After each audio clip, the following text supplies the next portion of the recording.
How to scan Steam QR code using your phone.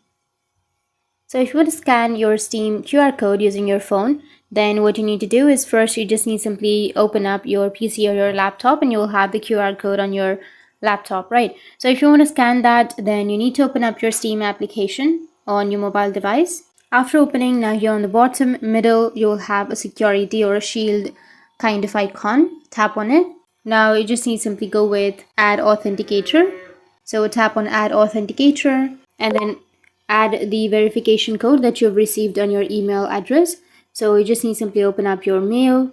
Once you've opened your mail, you need to copy the code from your mail and then paste it right here. Tap on Verify Code and it will have this kind of scanner. So you just need to simply scan on your laptop and you'll get this kind of interface. Now you just need to simply tap on Sign in to Steam, which is on the bottom, and that's it. The request has been approved. So that's how you can scan Steam QR code using your phone. And if you have any questions, feel free to comment below. Thanks for watching.